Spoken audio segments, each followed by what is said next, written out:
Ponvanda Matic Detergent Powder. 50 years of expertise. Ponvanda Matic Detergent Powder.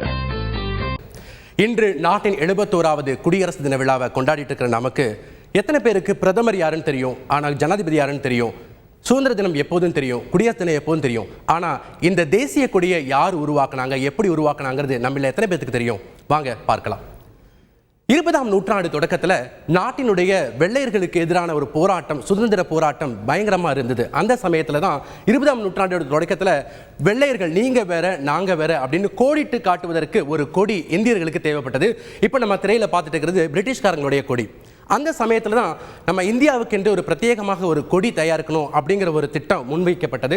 அந்த சமயத்தில் சுவாமி விவேகானந்தருடைய சீடரான நிவேதிதா அப்படிங்கிறவங்க ஒரு கொடியை உருவாக்க அவங்களா தானாக முன் வர்றாங்க. அந்த சமயத்தில் அவங்க என்ன மாதிரியான கொடியை உருவாக்குனாங்கன்னு இப்போ நம்ம பார்க்க போகிறோம். இப்போ பாருங்க, 1906ஆம் ஆண்டு ஆகஸ்ட் 7 வங்க பிரிவினை எதிர்த்து ஒரு நடந்த போராட்டத்தில் தான் முதல் முறையாக இந்த மூவர்ண கொடி அப்படிங்கிறது அறிமுகப்படுத்தப்படுது. இப்போ நம்ம திரையில பார்த்துட்டு இருக்கோம். அதாவது காவி நிறம், நடுவில் மஞ்சள் நிறம், கீழே பச்சை நிறம். இந்த மூவர்ண கொடியில் நடுவில் வந்தே மாதரம் அப்படின்னு வங்க மொழியில் இந்த எழுத்து இடம்பெற்றிருந்தது. இதற்கு நாடு முழுவதும் ஒரு பெரிய ஒரு எதிர்ப்பு ஏற்படுத்துதுன்னு அப்படின்னு தான் சொல்ல முடியும். ஏன்னா காவி பச்சை நிறங்களோடு மத்தியில் வந்து இப்போ இருக்கக்கூடிய வெள்ளை நிறத்துக்கு பதிலாக மஞ்சள் நிறம் உள்ள கல்கத்தா கொடி அப்படின்னு இது அறிமுகப்படுத்தப்பட்டது. இந்த சமயத்தில் இதற்கு மிகுந்த எதிர்ப்பு இருந்த நிலையில தான் அடுத்ததாக என்ன பண்ணுறாங்க அப்படின்னா, ஒவ்வொரு பிராந்தியத்திற்குமே மக்கள் ஒவ்வொரு கொடியை உருவாக்க திட்டமிட்டிருந்தாங்க. அது ஒரு மிகப்பெரிய ஒரு சலசலப்பை ஏற்படுத்துது. அந்த சமயத்துல தான் இப்ப நம்ம திரையில பார்த்துட்டு இருக்கக்கூடிய பிங்களி வெங்கையா அப்படிங்கிறவர், இவர் ஆந்திரா மசூலி பட்டணத்தை சேர்ந்தவர். 1916 எல்லாருக்கும் ஒரு பொதுவான ஒரு கொடி, அதாவது இந்திய தேசத்தில் இருக்கக்கூடிய அத்தனை பிராந்தியத்திற்கும் ஒரு கொடி பிரத்யேகமாக தேவை அப்படின்னு ஒரு கொடியை உருவாக்குறாரு.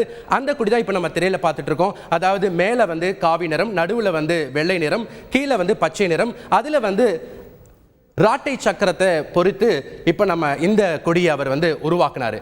1931ஆம் ஆண்டு தான் இந்த பிங்களி வெங்கையா அப்படிங்கிறவர், ஆந்திர மாநிலத்தை சேர்ந்தவர், அவர் இந்த கொடியை உருவாக்குறாரு. இதற்கு போட்டியா பாத்தீங்க அப்படின்னா, சுபாஷ் சந்திரபோஸ் தனது தேசிய படைக்கு ஒரு கொடி பிரத்யேகமா தேவை அப்படின்னு சொல்லி ஒரு கொடியை உருவாக்குறாரு. அதுல என்ன பண்றாரு அப்படின்னு பாத்தீங்கன்னா, நடுவில் இருக்கக்கூடிய அசோக சக்கரத்தை மட்டும் தூக்கிட்டு பாயும் புலி அப்படிங்கிற ஒரு சின்னத்தை வைத்து ஒரு கொடியை உருவாக்குறாரு. இதற்கும் பயங்கர எதிர்ப்பு உண்டாக்குச்சு.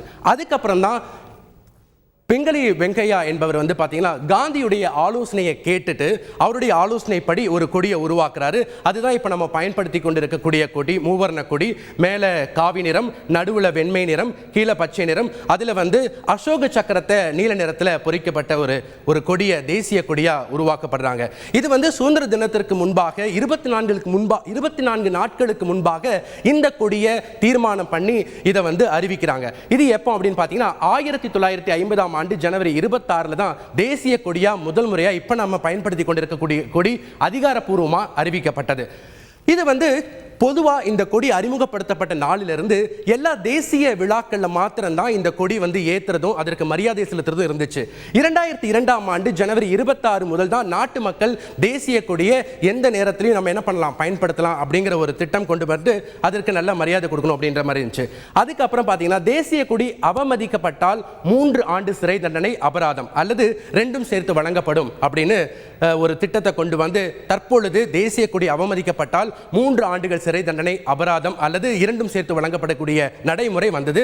இதுதான் தேசிய கொடி எப்படி நமக்கு உருவாகுச்சு அப்படிங்கிற ஒரு வரலாறு.